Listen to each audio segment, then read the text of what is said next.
Okay, there we go.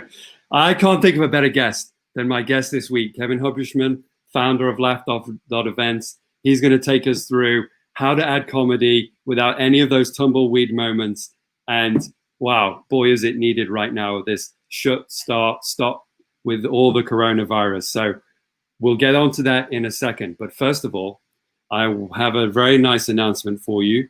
We are launching dark mode. So you've probably seen it on your iPhone or whatever phone you have, the ability to switch between light and dark mode. We're adding that to SpotMe. And if you've been on the experience this morning and you're watching this live, then you've probably seen already dark mode. But let me show it to you because we tweaked that on there. So let's go on here.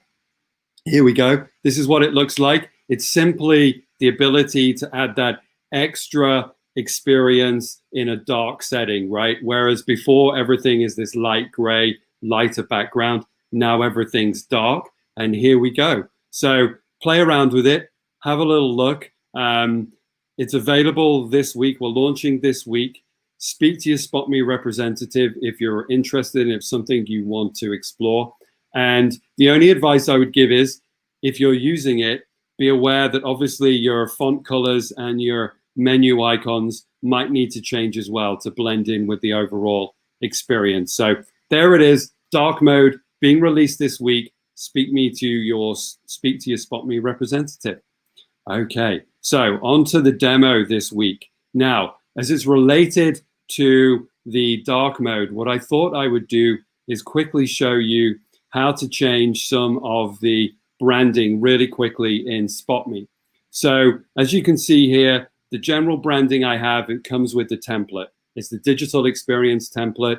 You have this bluey purple color with all my text colors. And what I'm going to do is quickly change that as part of my template revision, right? I download a template. It's got colors that aren't my brand or what I'm looking for. So the first thing I'm going to do is log into Backstage. I'm going to end up on my experience, in this case, demo for the weekly show. I get on my dashboard, but I'm going to head to the design tab. So when I head to the design tab, I'm going to click on the theme editor, and you can see right away that this is the current theme as you saw it, right, with that bluey purple color and all the icons down the side. But what I'm going to quickly do is change this with my wizard. So I'm going to click on here, and it's going to bring up a simple drag and drop. Now, I'm dragging and dropping the SpotMe logo here, and that's fine. It can be anything really with any colors on, any graphic resource that you have that you think embodies the branding that you want for your experience. I drag it and drop it, and immediately I'm presented with some color palettes to choose from. Now, I'm going to choose a bit of a brighter color. I'm going to go for the orange in this color palette, and I'm going to save and customize. And what you'll see right away is it changes instantly the look and feel of some of the things that I'm experiencing. And it's just done that very quickly. So let me hop back in here and show you what that looks like from the front end, just to prove that it did actually work. Now, clearly there are some things that I want to change besides this, right? These images in the top left and these images in the feed post still need to be changed, but it's just a general way to get you going very quickly. And obviously, because this is a template, I would be changing all these things anyway. So just get you off the mark and gets you going really quickly. So 2 things this week. Dark mode is going to be launched. Speak to your SpotMe representative if it's something you're interested in. And you can use the design tab of the theme editor and the wizard to really change some of the baseline colors for your experience very quickly. Okay, well, that was a whirlwind tour, but I am absolutely thrilled. As I say, I need a laugh right now, and I'm sure a lot of you do as well. So here we go. I'm welcoming the founder of laugh.events. I am super excited. He is also a comedian himself. So welcome, Kevin, to the show. How's it going, Tom? Thanks for having me. No problem at all. Now, listen, you launched laugh.events right before the crisis kind of materialized. What was that like? That is some roller coaster. Yeah, I mean, actually, we launched Laugh.events about a year and a half ago Wow. as a stand-up comedy show. We were a pop-up comedy show out in New York City, where I was, throwing comedy shows in different unique spots throughout the city and, bringing in the best talent. So we were trying to basically create a new type of comedy show that was kind of less intimidating than your standard comedy club. We wanted it to be BYOB. We wanted it to just be somewhere you can go with your coworkers to go have fun after work. And so, yeah, we started doing these shows and they really picked up a lot of steam. And by February, we had like 200 plus people there. The lineup was an absolute all-star lineup. And I was like, you know what? I'm going to do this full time. I'm going to go out. I'm going to throw these shows everywhere. Pandemic hit. And obviously that was, thrown to pieces. So we pivoted into virtual comedy. I have a background in working in a sales department for the last 7+ years. Yeah. And I figured, you know what? People are moving to Zoom right now. And there's a lot of comedians out there that are also looking for work. What if I was able to merge the two worlds together?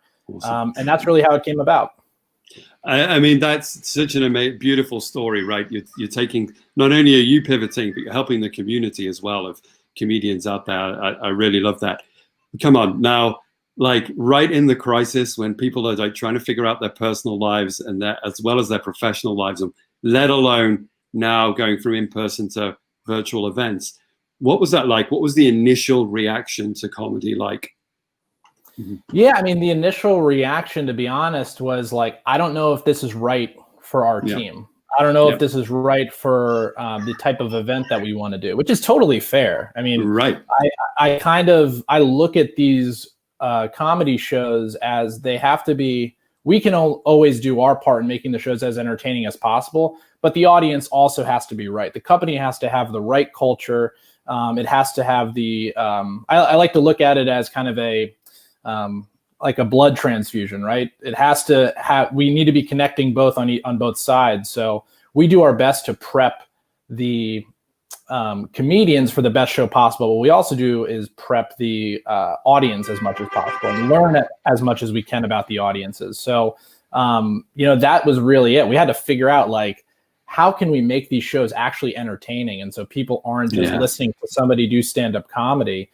It was how can we help people establish their virtual cultures? And that was really our North Star. How can I put myself in the shoes of someone in HR or someone that's in a manager? And how can I make these shows appropriate, but also fun? Everyone's adults. I always say these shows are like bringing your company to a PG-13 movie. I think everyone can handle that. But obviously there's some stuff you got to watch out for, which we're super conscious of and try to make it as appropriate as possible. Well, and I think that's an important point because in speaking with you've given it so much thought, and you are. I think you're being incredibly meticulous in how you approach this, and it's clearly bringing that B2B framework to the comedy world. But what are some of the formats then? So it's not just as simple as slapping a comic on the screen and telling jokes. I mean, you made the comment, right? You could just go watch Netflix, or you could watch comedy over YouTube if that's really what you're trying to do. But what are some of the formats that you guys are doing to add a little laughter to events beyond just someone just being on screen like we are now telling jokes? Yeah, totally. So, I mean, I'm not telling any jokes yet, so this isn't any of my comedy. I want to make that clear. Yeah, we did a lot of thinking about it. And the first, we had a soft launch in the beginning after we decided that we wanted to do this. And I kind of handpicked a couple of comedians that I knew, were good at stuff like crowd work and we're good at engaging with crowds. One of the comics that we work with really frequently, he is normally, hosting the Comedy Cellar in New York City, one of the best clubs in Manhattan, but he's a host, right? And so he's used to engaging with people, asking them questions, making them feel special and highlighting them. And so that was a big part. How can we make sure that the comics that we're working with have that personality and are able to get excitement out of people and have them get off of mute, get on their cameras. Yeah. And so that was a big thing too. It's like, how can we make this not just comedy that is being taught or told at you, how can we create an experience that focus or allows people to be part of the show?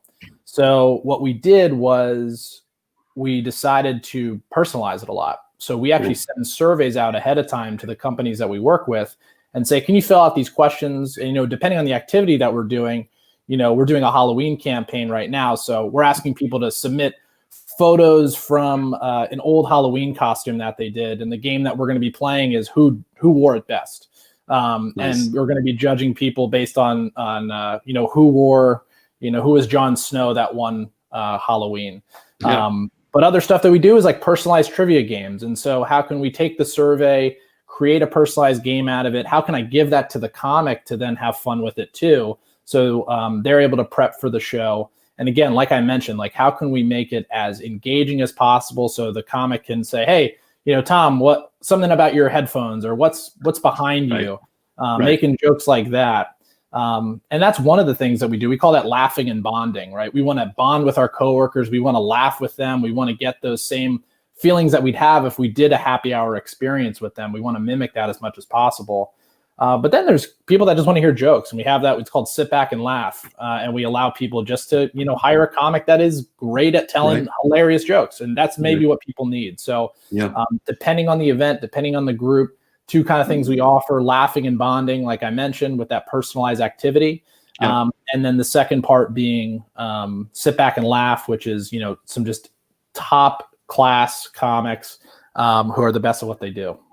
What is it? I'm curious, right? Because if you're in person, you can somewhat read the room. I would imagine fairly easy, right? But if you're virtual, is it as easy to read the room, or are there certain challenges? It's harder. It's certainly harder to read the room. You're not able to actually see who's in the front row. Everyone's in the front row, so to speak. I mean, in this case, the people who are in the front row, when it's a large group, say it's 100 people group. The people that are in the front row are the 8 people that have their cameras on, right? So they are like raising their hand to be in the front row. They want to engage with, but it's almost like it's way harder. That's why we go for the smaller amounts of groups, right? Yeah. We've done shows where it's 200, a company-wide event, 200 plus people for a town hall, where we're like multiple countries, multiple continents. It's a ton of fun. And that's where we basically say, all right, let's put them with a sit back and laugh experience. But for these events that are less than 50 people or less than 100 people, we enjoy that because it allows people to want to be comfortable taking their microphones off and their cameras off and doing that engagement. And that allows the room to be filled, because otherwise it's a bunch of blank screens. And that's no good for the comic, right? This is all about setting up the comic as much as it is the audience. And that's really what we focus on, is how can we ensure that the comic feels super comfortable and that they're having a lot of fun, because then that dictates how much the audience is going to actually have fun in the show. I love that. You talked about your 2 formats, and I want to hit on this just because I think they have maybe different goals, or they're used in different ways. So you have your bonding and laughing, and you have your sit back and relax. But what are some of the goals with those different formats? Or generally, what are people using it for? Yeah. So I'll give a couple examples. So with the laughing and bonding, a lot of it has to do with, we're a specific team. We're say like a sales team, or we want to do an outing, or a marketing team, or engineering team. Think of it as a departmental event, right? A department that knows everybody. They work with each other all the time. And, they just want, instead of talking about work, they want to talk about something else. And they want not their boss to be moderating it, but a professional stand-up comedian, and so that is a lot of the people that do sit back and laugh with laughing and bonding with us, but also new hire events. So companies that are hiring people during the pandemic, and say it's 100+ person event, but they want to highlight the 10 new people that they just hired. So let's do a game of like, what's a fun fact about that person, and everyone gets to learn more about that person. And when it comes to laughing and bonding, people say, that was super unique. That was really fun. But the thing I didn't realize that we'd get out of this, but people write, I learned a ton about my teammates. And that's like this added benefit that I honestly didn't imagine, because I was just trying to personalize the show. Right. But I didn't realize that actually people aren't bonding with each other like they could be in person. No. So how can we establish that virtual culture? And it's with these personalized games. Now, with the sit back and laugh, that's when people are like, we want to treat, right? We have a long break. We're doing something really long, company-wide event, town hall, webinar, something that we just want to distract people for a little bit. I like to say it's eating your cotton candy after you've had your vegetables. You know, people have to eat their vegetables. That's what a lot of work is about. But how can we kind of break the tension of the room and have a comic come in and do, 15 minutes, 30 minutes of some of their hilarious stand-up sets? I like that. It's a very sensible approach, and I just wouldn't have thought. I just wouldn't have put bonding and getting to know each other as one of the outcomes, like you said, right? But Yeah. it's clearly there, and people are finding it very useful, especially in these times, like you say. Now, listen, you kind of touched on this, but it isn't just as simple as me phoning you up, Kevin, having you come to the event and just ripping and going for it, right? There's a lot more thought into it, and I know you help your clients do that. What are some of the things you're asking clients in these surveys? What are some of the preparation that you ask people to do? Yeah, absolutely. So, I mean, if you go on our website, laugh.events, that's the URL. No one can just check out and get a comic. There's a lot of services that do that, Right. and they're really successful. But our goal was to curate an experience for you. We want to make sure that the people that are working with us, they want to use this again, right? And so in order to do that, we want to make it as personalized as possible and as curated as possible. A lot of the people that work with us are not just on a one-off basis. They have a membership with us. So it's what means is that they do these events with us monthly or quarterly. Right. And so we need to make sure that it's going to go well, not only for them to want to keep working with us, but also that the audience wants to keep coming back. Yeah. So that's an important thing too. So what we do is, after we have a consultation about the event, we do a series of different information gathering opportunities where we send the event organizer, hey, tell us about the group. What's the group about? We're going to be staying away from these topics, but are there other topics that are really sensitive that you'd really like us to point out to? What's the tone of this event? Where are people geographically located? Is there anything special about this moment in time that is why you're throwing the event? What are those questions that I can start to understand the tone, and then actually hand pick a comic for it? A lot of people ask like, wow, hey, what comics do you have? Yeah.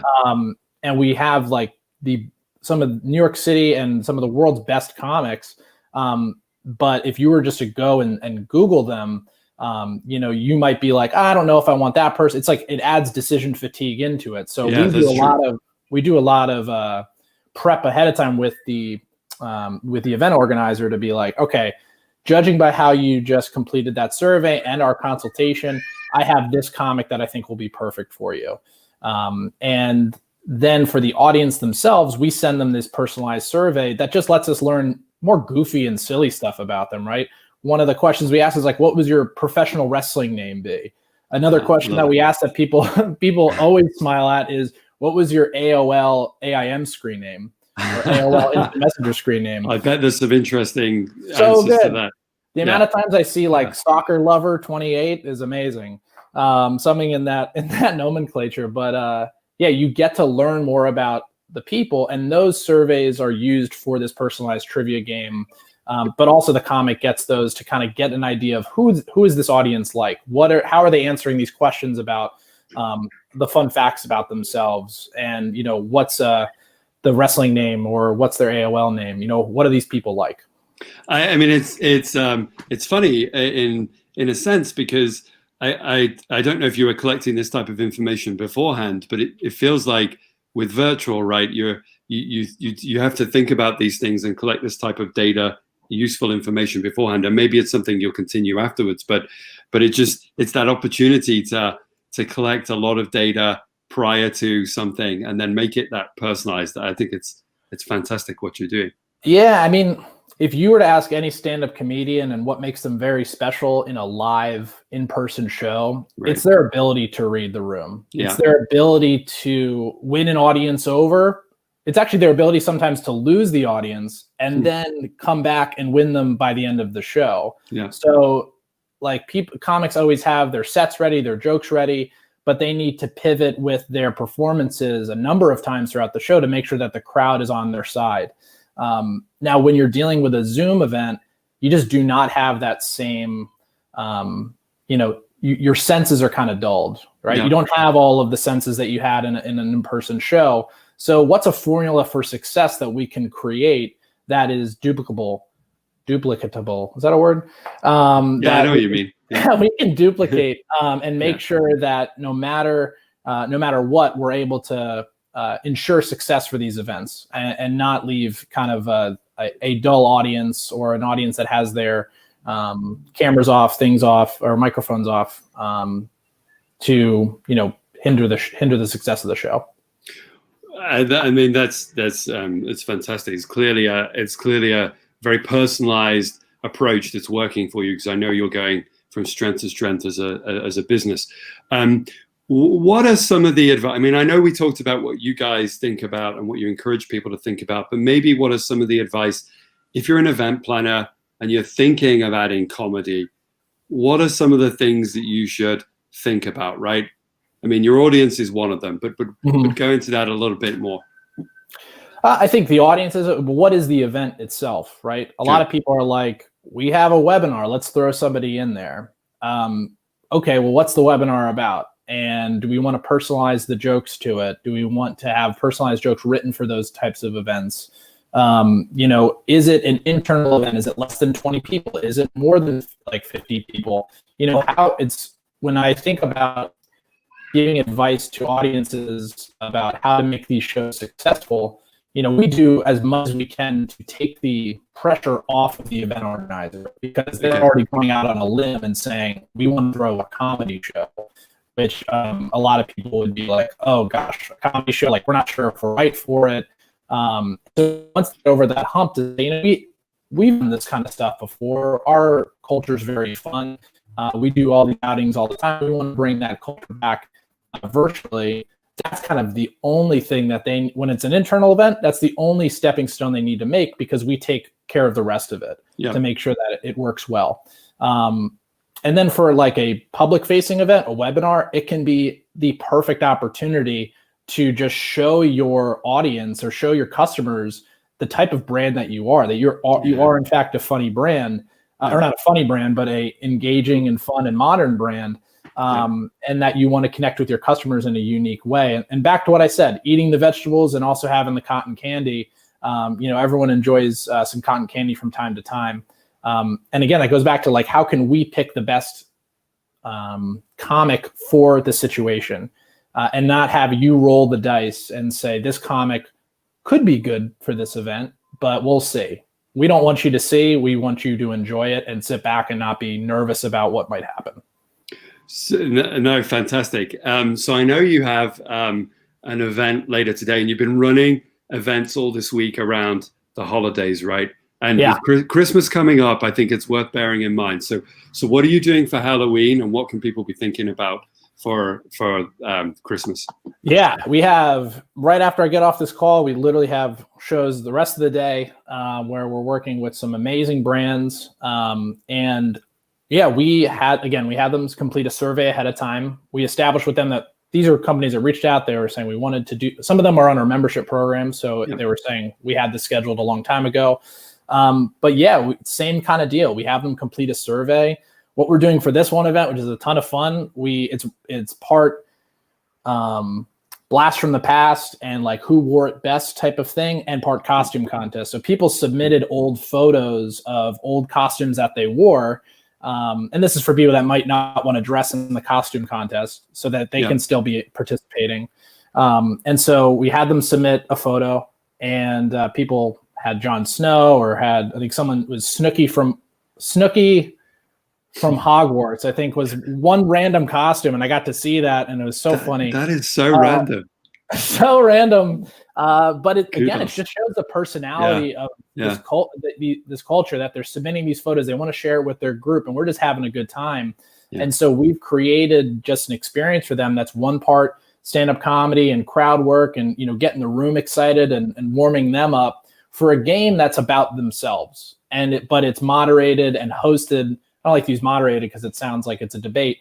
It's hosted and the fun is facilitated by the stand-up comedian. Their job isn't done just after their sets. They're actually using their natural instincts of comedy to make jokes about the situation that is a virtual costume contest, or that someone did dress up as Snooki from Hogwarts, because that's just a hilarious concept. So yeah, the goal here is just to make the Halloween costume contest this year. A lot of people put a lot of onus on their culture having that fun thing that we do in person. Now, how can we make sure that doesn't get lost just because we're not in the office? And so we're taking that energy and going towards for holiday events. And the two campaigns we're running there are going to be closing out 2020, like closing the chapter on it, where we're doing personalized recaps on how crazy 2020 was for just your office and the world. And then, holiday gift giving events like Secret Santa and stuff like that. How can we turn that into a virtual fun experience that, allows people to laugh and enjoy themselves? It sounds fantastic. And I feel like the world needs a lot of laughter right now. I really do. So kudos to you and the team.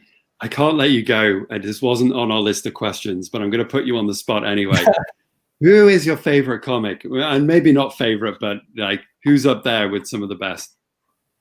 I will say, there's obviously the greats, right? The people that are known for, being the legends of stand-up comedy. But the thing that speaks out to me right now is just a stand-up set that I recently watched.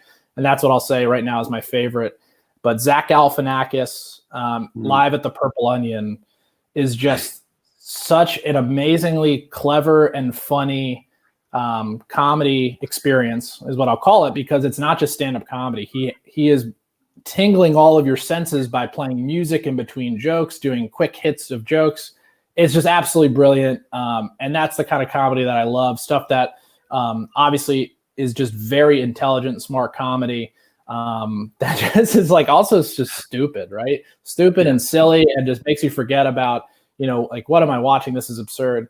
But that right now is on my high list of recommendation is Zach Galifianakis live at the Purple Onion. I think it's like even 15, 20 years ago or something like this at that point. Oh, wow. Okay, cool. Well, thank you. Listen, thank you so much. Where can people find out a little bit more about you?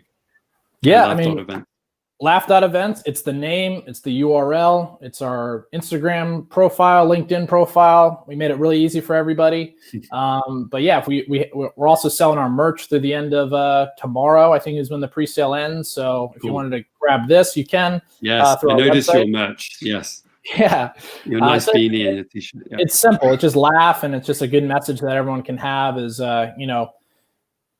when in doubt, you can always change your mood by smiling and laughing. And, it's a crazy time out there. And we just want to ensure that everybody has an opportunity not to forget to enjoy their lives and laugh.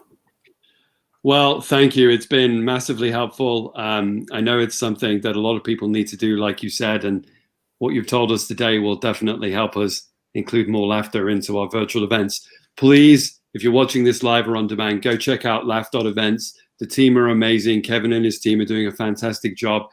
They're working with some seriously big brands, so they're getting the kudos and they're growing very fast. So get in there before it's too late and you miss out on your holiday party for Christmas. So thank you, Kevin, for joining me on the show.